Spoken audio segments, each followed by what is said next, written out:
तो hello friends, आप सबका वेलकम है हमारे YouTube channel real world programming पे।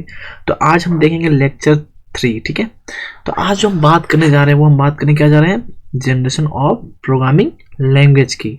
मतलब ये है कि हम यहाँ पे ये देखने जा रहे हैं कि प्रोग्रामिंग का जनरेशन क्या था और अभी क्या है ना। तो आज हम बात करने जा रहे हैं प्रोग्रामिंग जनरेशन की। ठीक है, तो आइए पहले हम जानते हैं कुछ रियल वर्ल्ड से कि आखिर रियल में क्या होता है। ठीक है ना, तो देखो यहाँ पे हम बात करेंगे पहले क्या, ह्यूमन जनरेशन की, जो हम आज जो देख रहे हैं ना। तो आपको पता होगा कि पहले ज़माने में कि लोग, पहले इस दुनिया में पहले लोग नहीं थे, है ना। पहले आदि मानव से मानव धीरे धीरे धीरे धीरे करके जनरेशन बढ़ता गया, फिर इंसान आया, है ना। तो सिंपल सी बात है, कोई भी विधि, अगर कोई भी स्मॉल पार्टिकुलर है, मतलब अगर कोई भी चीज़ है जिसकी शुरुआत किसी भी चीज़ से हो और वो चीज़ आगे चल के अपडेट हो जाए, मतलब बहुत ही अच्छा हो जाए, या फिर वो चीज़ उसकी क्वालिटी या फिर उसका प्रेफरेंस या फिर उसकी जो वर्किंग कैपेसिटी जो अच्छी हो जाए ना, उसको हम क्या कहेंगे कि इसकी जनरेशन चेंज हो रही है ना। जिस प्रकार सिंपल सी बात है, जब आपने अपने लाइफ के बता रहा हूँ ना, कि जब आप देखोगे कि जब आपके पापा होंगे, फिर आप हुए, फिर जब आप शादी करोगे आपके फिर बेटे होंगे, फिर उनके बेटे होंगे, तो भी क्या एक जनरेशन हुआ ना। मतलब ये कहना है कि जिस प्रकार इंसान की जनरेशन आज दर बेदर, मतलब धीरे धीरे जो बढ़ती जा रही है ना, तो क्या हो गया, वो हो गया ह्यूमन जनरेशन, जिसे हम रियल लाइफ में कहेंगे। ठीक है, उसी प्रकार आज हम बात करेंगे क्या, प्रोग्रामिंग लैंग्वेज की जनरेशन की। पहले कौन सी लैंग्वेज थी, पहले कौन सी लैंग्वेज आई, और हमें कैसे कैसे हम प्रोग्राम को अपडेट करते गए, और हमें कैसे कैसे फिर लाभ मिलते गया, मतलब हमें बेनिफिट्स कैसे कैसे मिलते गए, है ना। तो आज हम क्या बात करेंगे कि जनरेशन ऑफ प्रोग्रामिंग लैंग्वेज। ठीक है, देखिए यहाँ पर सिंपल सी बात है, अभी हम बात कर रहे प्रोग्रामिंग की। तो प्रोग्रामिंग में हम देखेंगे कि जनरेशन ऑफ प्रोग्रामिंग लैंग्वेज, मतलब जनरेशन जो आप देख रहे हो यहाँ पे, टोटल 5 जनरेशन देख रहे होगे ना। First generation, second, third, fourth and fifth. तो देखो ये जो 5 जनरेशन है, ये 5 जनरेशन ही बताता है प्रोग्रामिंग लैंग्वेज की विशेषताएं, है ना। कि पहले कौन सी जनरेशन आई थी, सेकेंड में कौन सी, थर्ड में कौन सी, फोर्थ में कौन सी और फिफ्थ में कौन सी। ठीक है, तो देखिए यहाँ पे हम बात करेंगे पहले जनरेशन की। जो फर्स्ट जनरेशन था हमारा, वो क्या था, फर्स्ट जनरेशन में मशीन लैंग्वेज। क्योंकि हम तो सी लैंग्वेज पढ़ रहे हैं ना, तो आपको सी लैंग्वेज भी पता चल जाएगा कि सी लैंग्वेज कौन सी जनरेशन का है। ठीक है ना, मतलब जिस प्रकार आपको पता होगा कि 19वीं शताब्दी में ताजमहल कब बना था, कि ताजमहल, ये लाल किला कब बना था ना, तो उसी प्रकार आपको ये पता चल जाएगा सी लैंग्वेज कौन सा जनरेशन में बना था, मतलब कौन सी सदी में बना था, है ना। तो यहाँ पे आप सिंपल देख रहे होंगे स्क्रीन पे कि फर्स्ट जनरेशन हमारा जो ये है, फर्स्ट जनरेशन में क्या है, मशीन लैंग्वेज। सेकेंड जनरेशन क्या आता है, असेंबली लैंग्वेज। थर्ड जनरेशन क्या आता है, हाई लेवल लैंग्वेज। अब आप देख रहे होंगे हाई लेवल लैंग्वेज में क्या आ रहा है हमारा, सी, है ना, सी आ रहा है ना। तो इसी से पता चल गया क्या कि हमारा जो सी लैंग्वेज है वो कौन सा जनरेशन में है, थर्ड जनरेशन। अगर आपसे कभी कोई क्वेश्चन अभी आ जाए एग्जाम में, या फिर आप कोई भी चीज़ की तैयारी कर रहे हो कंपटीशन का, अगर वहाँ पे कोई क्वेश्चन भी कर देना कि कौन सा जनरेशन में सी लैंग्वेज था, तो आप वहाँ पर लिख सकते हो थर्ड जनरेशन में, है ना। देखिए फोर्थ में क्या आ गया, फोर्थ जनरेशन में स्क्रिप्टिंग लैंग्वेज, मतलब एसक्यूएल जो आप देख रहे हो डाटाबेस वगैरह, वो किस में आ गया, फोर्थ में। अब फिफ्थ में क्या देख रहे हो, नेचुरल लैंग्वेज, मतलब नेचुरल, मतलब जो ऑटोमेशन रोबोटिक्स जो आजकल चल रहा है ना, जो आप देख रहे होगे, जो अपने आप मोबाइल पे जो बातें करते हो ऑडियो पे ना, गूगल पे डायरेक्ट, वो भी क्या है हमारा फिफ्थ जनरेशन है, कि नेचुरल लैंग्वेज है। कि आप देख रहे हो गूगल पे आप कुछ भी बोलोगे तो जो भी आप बोलोगे वो खोल के दे देता है गूगल कि हाँ आप ये चीज़ सर्च कर रहे हो। तो दैट इज कॉल्ड क्या, फिफ्थ जनरेशन। ठीक है, तो हम एक एक चीज़ डिटेल में पढ़ेंगे। फर्स्ट जनरेशन में मशीन लैंग्वेज में कैसे प्रोग्रामिंग होता था और मशीन लैंग्वेज में क्या क्या नहीं होता था, ठीक है, सब हम देखेंगे। उसके बेनिफिट्स भी देखेंगे, उसके एडवांटेज डिसएडवांटेज सब देखेंगे। सेकेंड का भी देखेंगे, थर्ड का भी देखेंगे, फोर्थ का भी देखेंगे और फिफ्थ का भी देखेंगे। तो आज हम सब देखेंगे, है ना। तो देखिए आइए हम बात करते हैं पहले फर्स्ट जनरेशन। ठीक है, तो अब स्क्रीन पे देख रहे होंगे कि first generation of programming language, है ना। तो देखिए फर्स्ट जनरेशन जो आया था वो आया था कब, इसका इंट्रोड्यूस जो किया गया था, मतलब इसका जो इंट्रोडक्शन किया गया था 1940 में, है ना। तो ये फर्स्ट जनरेशन कब आया था, मतलब मशीन लैंग्वेज, मशीन लैंग्वेज हमारा कब आया था, 1940 में, है ना। अब देखिए इसके यहाँ पे जितने भी है ना सब बेनिफिट्स लिखे हैं कि इसका क्या है क्या नहीं है। अब देखिए हम आते हैं फर्स्ट पॉइंट में, क्या था मेरा, इंट्रोड्यूस इन 1940। सेकंड पार्ट था हमारा कि sometime referred as a binary language, machine language, very low level language, machine code और ऑब्जेक्ट कोड। मतलब हम कभी ये भी कह सकते हैं कि ये बाइनरी लैंग्वेज भी हो सकता है, या फिर इसे मशीन लैंग्वेज भी कहते हैं, जो मैंने अभी आपको बताया। आप बाइनरी लैंग्वेज कहो, या फिर लो लेवल लैंग्वेज कहो, या फिर मशीन कोड कहो, या फिर ऑब्जेक्ट कोड कह दो, है ना। अब देखो कैसे कहेंगे मशीन कोड ऑब्जेक्ट कोड, क्योंकि ये 0-1 पे डिपेंडेंट होता है ना। सिंपल सी बात देखिए, थर्ड पॉइंट में सिंपल लिखा हुआ है, it is a language made up of entirely 1 और 0। मतलब ये अगर फर्स्ट जनरेशन की अगर आप चार्ट खोलोगे कभी हिस्ट्री में जाके, तो आपको 0-1 पे ही सब कुछ कोड दिखेगा। मतलब अगर हमें एक गेम भी बनाने की ज़रूरत पड़ती या फिर पड़ी होगी उस वक्त, तो हम 0-1 लिख के ही हम उस गेम को कंप्लीट किए होंगे, है ना। तो अब देखिए आते हैं हम कितना पॉइंट, फोर्थ पॉइंट, ठीक है। फोर्थ पॉइंट में क्या है कि programmer have to design their code by hand then transfer into a computer by using a punch card, punch tape या फिर फ्लिकिंग स्विचेस। मतलब पहले ज़माने में जब हम प्रोग्राम मतलब कोड को जब डिजाइन करते थे, तो पहले हम अपने हाथों से लिख लेते थे। क्यों हमें फिर सही गलत करने का मौका नहीं मिलता था उस वक्त, इसलिए हम जो पहले हाथ से रफ करते थे कि हाँ इसका प्रोग्राम ये सही होगा, उसके बाद हम मशीन में अप्लाई करते थे। और अप्लाई किसके थ्रू करते थे, तो एक पंच कार्ड आता था या फिर पंच टेप कह लें, या फिर स्विच के द्वारा। आप कैसे कि जैसे आप अगर कोई भी चीज़ अगर आप प्रोग्रामिंग की हो, है ना, तो अगर सिंपल अगर आपको कैलकुलेशन करना हो, तो पहले उसको हम क्या करेंगे, इनपुट देंगे ना। और इनपुट किसके थ्रू देंगे, हम एक पंच कार्ड के थ्रू। मैं मशीन लैंग्वेज की बात कर रहा हूँ, ठीक है ना। तो हम पंच कार्ड के थ्रू क्या देंगे, एक इनपुट देंगे, भाई मुझे ये चीज़ को ऐड करना है, तो वो बंदा क्या करेगा, उसको ऐड करेगा। मतलब बंदा नहीं, मतलब कंप्यूटर। तो कंप्यूटर इस चीज़ को क्या करेगा, ऐड कर लेगा, ठीक है ना। सिंपल सी बात है इसकी, मतलब इसका मतलब यही है। अब देखिए हम आते हैं कितने लेवल में, फिफ्थ पॉइंट में, है ना, कि it is only language a computer is capable of understanding without using translation program. ये मशीन लैंग्वेज मतलब फर्स्ट जनरेशन एक ऐसा ही कैपेबिलिटी था इसके अंदर कि ये बिना किसी ट्रांसलेशन का, मतलब हमें यहाँ पे कोई भी ट्रांसलेट करने के लिए किसी भी चीज़ की ज़रूरत नहीं पड़ती थी। हम डायरेक्ट जो मशीन को बताते थे, मशीन वही करता था। अगर हम 2+2 दिए मशीन को, तो 2+2 का ही ऐड करके देगा कि इसका रिजल्ट 4 होगा, है ना।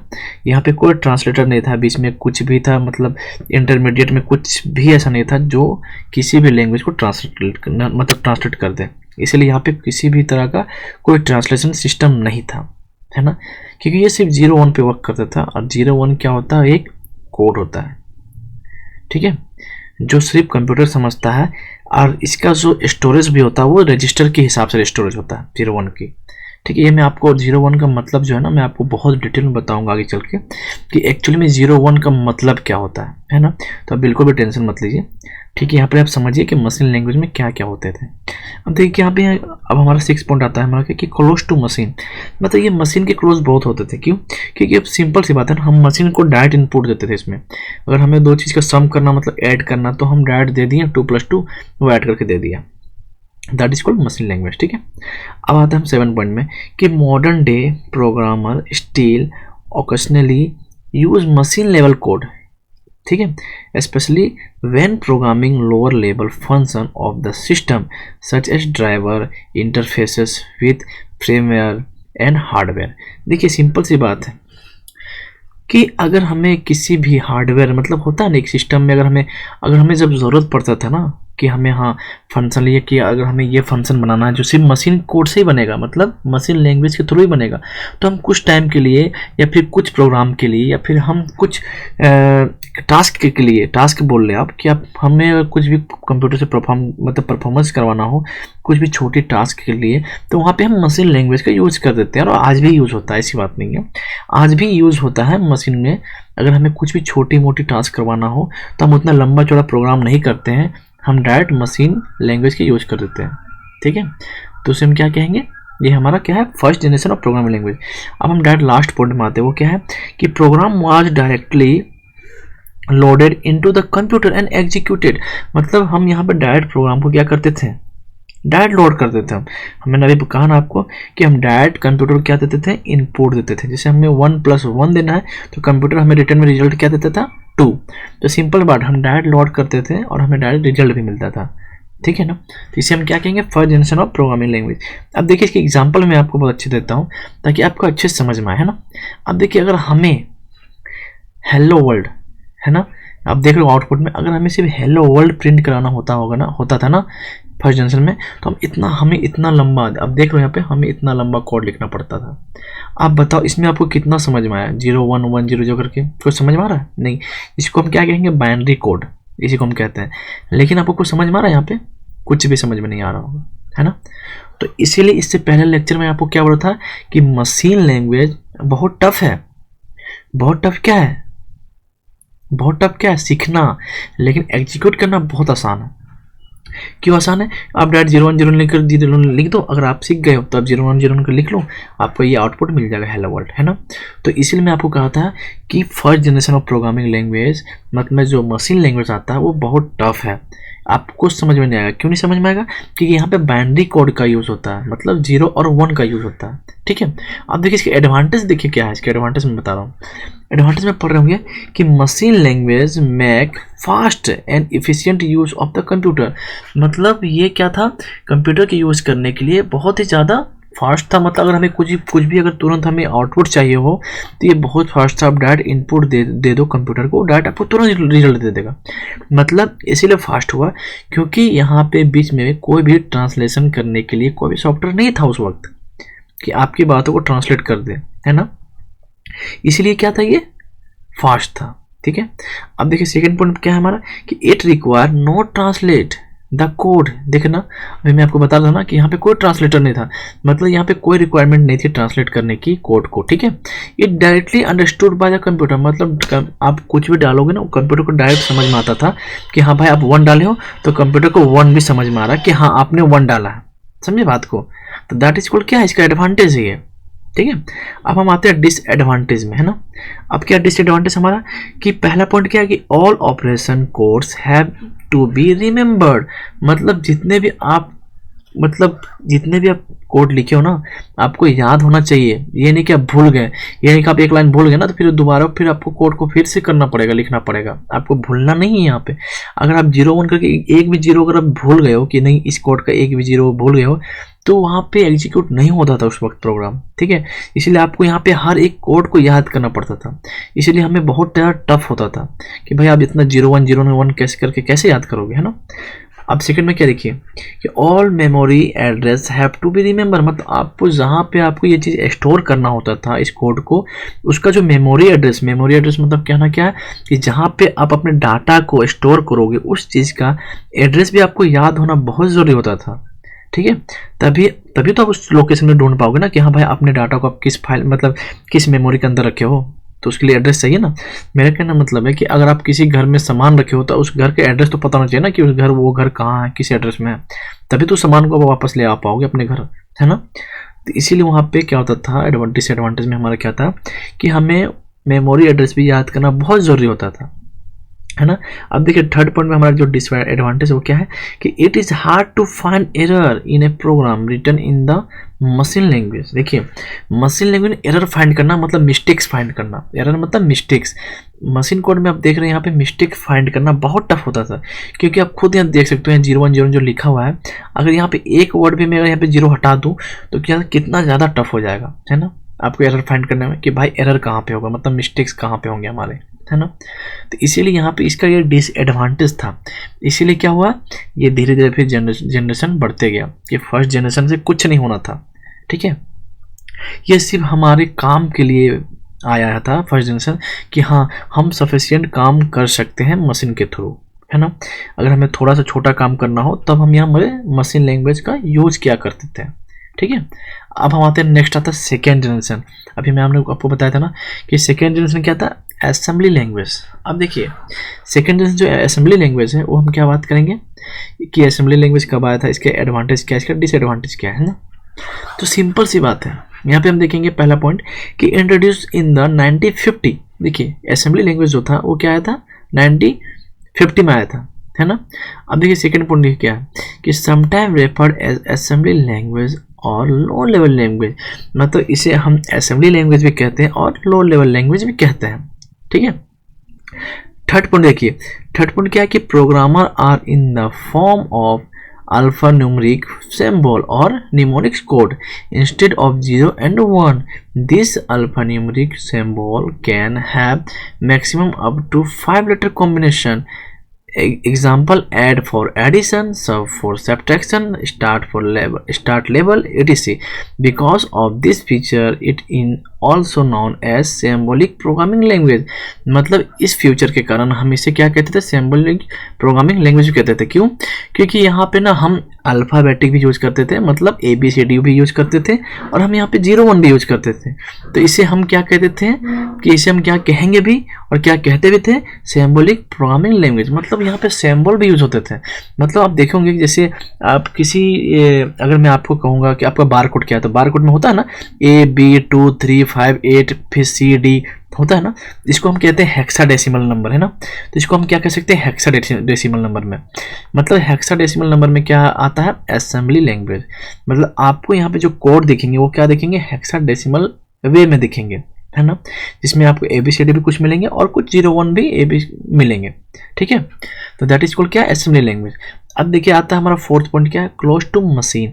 मतलब ये मशीन के क्लोज होता है, बिल्कुल मतलब ऑब्वियस सी बात है ना, मशीन के क्लोज तो होगा ना, क्योंकि हमें तो मशीन से काम करवाना डायरेक्ट, है ना। वहाँ पे कोई ट्रांसलेट था नहीं कि हमको ट्रांसलेट कर दिए, है ना। तो देखिए यहाँ पे क्या था, देखिए यहाँ पे ना प्रोग्रामर, आप 6 पॉइंट देख रहे होंगे कि यहाँ पे एक्चुअली में जो होता था ना कि यहाँ पे ट्रांसलेट यहाँ पे असेंबली लैंग्वेज की बात चलती थी, ठीक है। यहाँ पे असेंबली लैंग्वेज इसलिए बात करते थे, अगर हमें यहाँ पे देखिए आप 0 1 तो डायरेक्ट मशीन में आप डायरेक्ट कर रहे हो, ठीक है, एग्जीक्यूट कर रहे हो, लेकिन यहाँ पे क्या आ गया, अल्फ़ाबेटिक की बात आ गई ना। तो ये अल्फ़ाबेटिक के कारण यहाँ पे हम असेंबलर नाम का एक ट्रांसलेटर यूज करते हैं, ठीक है, जिसे वो ट्रांसलेट किस में करता है, मशीन लैंग्वेज में। समझे बात को, मतलब सिंपल सी बात है कि यहाँ पे हमें अल्फ़ाबेटिक के कारण हमें यहाँ पे कौन सा ट्रांसलेटर यूज करना पड़ रहा है, असेंबलर नाम का एक ट्रांसलेटर, ठीक है, जो किस में कन्वर्ट कर रहा है, 0 और 1 में, मतलब मशीन में, ठीक है। तो आप नेक्स्ट पॉइंट क्या देखेंगे कि programmer are translate into machine language using assembler. मैंने अभी आपको कहा ना कि यहाँ पे असेंबलर नाम का एक ऐसा ट्रांसलेटर था जो ट्रांसलेट करता था किस में, मशीन कोड में, है ना। और आता देखिए 6 क्या, ये है कि नॉट पोर्टेबल, ये पोर्टेबल नहीं था सबसे पहली बात, ठीक है, ये बिल्कुल भी पोर्टेबल नहीं था कि आप इसको पोर्ट्रेट करके रख सकते हो, ठीक है। आता अब लास्ट पॉइंट क्या हमारा कि use in kernel and hardware drive but more of term find use in extremely intensive processing such और games, video editing, graphics and manipulating. मतलब आपको पता है कि अगर हम किसी भी चीज़ का असेंबल का यूज कर रहे हैं ना, तो वहाँ पे आपको पता है कि हम यहाँ पे मैक्सिमम टाइम हम इसमें यूज करते थे, चाहे कोई ड्राइवर हो गया, ड्राइवर बनाने में, जैसे आपको ड्राइवर बनाना है फिर इसको कन्वर्ट करना है, तो यहाँ पे हम असेंबली लैंग्वेज का यूज करते थे, ठीक है। या फिर किसी वीडियो एडिटिंग या फिर गेम वगैरह में या फिर ग्राफिक्स में अगर हमें उससे अगर मैनिपुलेट करना होता था तो हम यहाँ पे असेंबली लैंग्वेज का यूज करते थे। समझिए बात को, समझिए। तो यहाँ पे अब मैं आपको एग्जांपल बताता हूँ, एडवांटेज और डिसएडवांटेज भी, ठीक है। देखिए पहले हम यहाँ पे एग्जांपल देखते हैं, ठीक है, कि सेकेंड जनरेशन का एग्जांपल क्या। अब देखिए आपको यहाँ पे दिख रहा होगा global main, extern, printf, section, text, main, push, message, call, print, add, ESP4 ret, है ना। तो यहाँ पे आप देख रहे होंगे कि हमें सब चीज़ शॉर्ट वे में मिल रहा है देखने के लिए। अगर ग्लोबल है तो ग्लोबल लिख दिया, मेन है तो मेन, वो हमारा क्या हो गया, मेन हो गया, है ना। तो यहाँ पे मेन देख रहे होंगे, एक्सटेंशन देख रहे हो, सेक्शन देख रहे होंगे, मतलब हर एक चीज़ का पार्ट यहाँ पे आपको दिख रहा होगा कि कहाँ पे मैंने मैसेज प्रिंट किया है, कहाँ पे मुझे क्या प्रिंट करना, कहाँ पे नहीं करना, है ना। तो यहाँ पे देखिए इतना कुछ लिखने के बाद मतलब यहाँ पे आप दोनों चीज़ देख रहे होंगे कि यहाँ पे मुझे अल्फ़ाबेटिक भी यूज़ करना पड़ रहा है और यहाँ पे मुझे बाइनरी भी यूज़ करना पड़ रहा है, ठीक है, मतलब दोनों यहाँ पे यूज़ हो रहा है। तो यहाँ पे किसको हम क्या कह दिए, हम असेंबली लैंग्वेज कह दिए। अब देखिए हमें हेलो वर्ल्ड प्रिंट करवाने के लिए हमें इतना प्रोग्राम लिखना पड़ता है, किसमें, असेंबली लैंग्वेज में, समझे। तो ये क्या हो गया हमारा second generation of programming language. ये एग्जाम्पल है, आप ऐसे जाओगे गूगल पे तो आपको बहुत सारे असेंबली लैंग्वेज के एग्जाम्पल मिल जाएंगे, ठीक है। अब देखिए एडवांटेज क्या है इसका और डिसएडवांटेज क्या है ना। अब मेन देखिए क्या है कि जो हमारा पहला एडवांटेज है वो आप समझिए पहले अच्छे से। जो हमारा पहला पॉइंट है वो क्या है कि assembly language in easier to understand and use a compared to machine language. अब देखिए हमें असेंबली लैंग्वेज क्या हो गया, समझने में आसानी हो गया। क्योंकि मशीन लैंग्वेज में क्या होता था, सिर्फ हमें वहाँ 0 और 1 समझ में आता था कि भाई 0 1 होता क्या है, क्योंकि वहाँ तो सिर्फ आपको बाइनरी समझ में, वहाँ तो सिर्फ बाइनरी है ना, 0 1 करके आपको तो उतना समझ में नहीं आ रहा था। लेकिन यहाँ पे क्या हो गया, यहाँ पे अल्फ़ाबेट भी आ गया, मतलब यहाँ पे इंग्लिश वर्ड भी आ गया। कहाँ पे, असेंबली लैंग्वेज में। इसलिए यहाँ पे आपको क्या हो गया, समझने में थोड़ा ज़्यादा नहीं, थोड़ा आसानी हो गया। किससे, मशीन लैंग्वेज, ठीक है, as a compare to machine language से आपको क्या हो गया, थोड़ा सा आसानी हो गया समझने में कि हाँ मशीन लैंग्वेज से थोड़ा आसान क्या है, असेंबली लैंग्वेज है। ठीक है, अब आता है हमारा सेकेंड जो एडवांटेज है वो क्या है, if is easy to locate and correct error. मतलब आपको समझ में आ गया यहाँ पे भी कि अगर हमें एरर फाइंड करना हो, मतलब अपना मिस्टेक फाइंड करना हो प्रोग्राम में, तो यहाँ पे हम थोड़ा इजी करके मतलब हम यहाँ फाइंड कर सकते थे। क्यों, क्योंकि यहाँ पे थोड़ा अल्फ़ाबेटिक है, जो यहाँ पे मतलब थोड़ा इंग्लिश है, जो हम समझते हैं कि हाँ इंग्लिश में ये चीज़ लिखा हुआ है। तो अगर मान चलो आपने एड लिखा तो अगर एडिशन के स्पेलिंग भी गलत हो गया तो आप वहाँ समझ के आप करेक्शन कर सकते हो। लेकिन मशीन में क्या होता था कि मशीन में अगर एडिशन का क्या 0 1 0 1 करके लिखना पड़ता था, तो वहाँ पर आपको क्या समझ में आएगा कि भाई 0 1 में इसमें क्या है क्या नहीं है। तो यहाँ पर क्या हो गया, एडवांटेज हमारा ये क्या हो गया कि हम आराम से किसी भी एरर को फाइंड करके हम उसको एरर को करेक्शन कर सकते थे, है ना। अब क्या है हमारा थर्ड पॉइंट कि इफ़ इन इजली मॉडिफाई, मतलब हम इसको आराम से मॉडिफाई भी कर सकते थे थोड़ा machine language as a compare to machine language से, और हम इससे करेक्शन भी कर सकते हैं। ठीक है, तो ये हमारा क्या हो गया, एडवांटेज हो गया। अब हम आते हैं डिसएडवांटेज पे। तो देखिए हमारा जो पहला पॉइंट है डिसएडवांटेज का, वो है क्या कि like machine language if in also machine dependent specific. मतलब क्या है कि सिंपल ये मशीन के जैसा ही ये भी क्या है, एक डिपेंडेंट है किस पे, मशीन पे, है ना। क्योंकि हम मशीन पे करवा तो रहे हैं लेकिन एज ए इनडायरेक्टली करवा रहे हैं। ठीक है, हल्का हम कह सकते हैं कि इसको हम इनडायरेक्टली करवा रहे हैं। क्यों, क्योंकि यहाँ पे क्या है, ट्रांसलेटर है, मतलब यहाँ पे हम असेंबलर के यूज कर रहे हैं। क्यों करने के लिए, हम उस चीज़ को ट्रांसलेट करने के लिए मशीन कोड में, है ना। तो क्या हो गया, ये लाइक ए मशीन कोड पे क्या हो गया, डिपेंडेंट ही हो गया, समझ लो। क्यों डिपेंडेंट हुआ, क्योंकि भाई हमें तो फिर मशीन पे कन्वर्ट करना पड़ रहा है ना।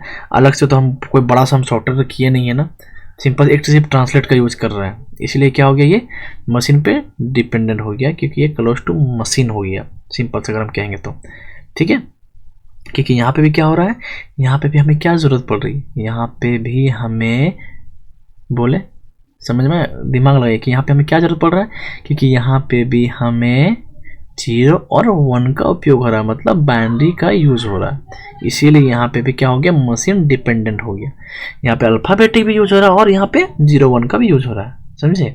अब आता है second point, since it in machine dependent, ठीक है, the program also need to understand the hardware. अगर ये मशीन डिपेंडेंट है, ठीक है, तो आपको क्या होना चाहिए, फेमिलियर होना चाहिए किससे, हार्डवेयर से। आपको हार्डवेयर के बारे में भी अच्छे से मालूम होना चाहिए, तभी आप इस प्रोग्राम को एग्जीक्यूट कर सकते हो, वरना आप नहीं कर सकते हो। मेरा कहने का मतलब है कि अगर कंप्यूटर आप तभी चला सकते हो जब आपको कंप्यूटर के बारे में नॉलेज हो, है ना। कंप्यूटर आप तभी बना सकते हो जब आपको कंप्यूटर के बारे में थोड़ा मोड़ा नॉलेज हो, समझे बात को। तो ये आज का हमारा क्या हो गया, फर्स्ट जनरेशन और सेकेंड जनरेशन।